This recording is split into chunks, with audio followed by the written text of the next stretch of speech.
Bharatanatyam is the principal classical dance form indigenous to Tamil Nadu and considered the national dance of India. Nowadays, it is practiced throughout South India, predominantly by females, to the accompaniment of Carnatic music. As the name suggests, Bharatanatyam is a combination of bhava or expression, raga which means music, and tala which is rhythm.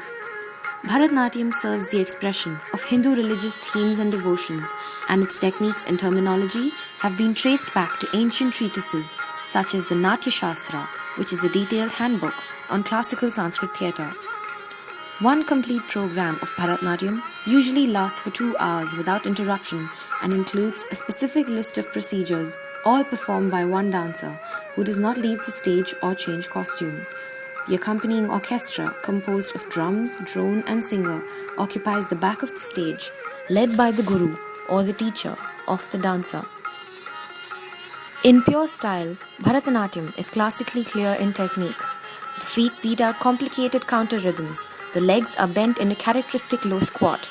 Arms, neck, and shoulders are part of the movement. In the pantomime sections, the hands tell the story through conventional gesture language, while the face expresses the mood. In the pure dance form, the hands are restricted to 11 mudras or symbolic hand gestures. The artistry behind Bharatanatyam comprises 3 main components: Abhinaya or Natya, which is the dramatic art of storytelling; Nritya, which includes pure dance movements as a medium of visual depiction of rhythms; and Nritya, which is a combination of Abhinaya and Nritya. Originally, this dance form was performed exclusively by female temple dancers and was not brought to stage for public performances until the 1930s. At present, Bharatanatyam recitals are usually not performed inside the temple shrine but outside it, and even outside the temple compounds at various festivals. One of the main pioneers of Bharatanatyam was Rukmini Devi Arundale, who was instrumental in bringing it to the attention of the West.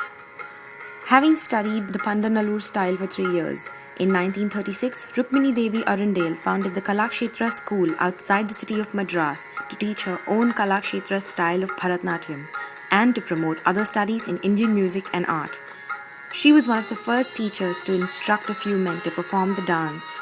She also introduced group performances and staged various Bharatanatyam-based ballets. Rukmini Devi raised Bharatanatyam to Puritan art form that became divorced from its controversial past. She did this by removing the objectionable elements such as erotic hip and chest movements from the Pandanallur style, which had long been criticized by representatives of traditional South Indian culture. Another aspect of the dance that was slightly altered over the years was the costume. From the ancient texts and sculptures, one can see that the original costume did not cover most of the dancers' bodies. The medieval times, with the more puritanistic drive, caused the Devadasis or the temple dancers to wear a special heavy sari that severely restricted the dance movements. Nowadays, there are several varieties of Bharatanatyam costumes, some of which do not restrict the dancers' movements. The modern costumes are deeply symbolic, as their purpose is to project the dancer's aura of the material world. Other features, however, like the usage of temple jewelry and ankle bells, still remain unchanged. The spiritual symbolism of this dance is that Bharatanatyam is the manifestation of the ancient idea of the celebration of the eternal universe through the celebration of the material body. Bharatanatyam has a divine origin, and it was created not merely for pleasure but to embody the cosmic relationship and expressions for all the worlds. This performing art follows the world's movements in all activities and states: work and leisure, calm and laughter, and even fighting and war.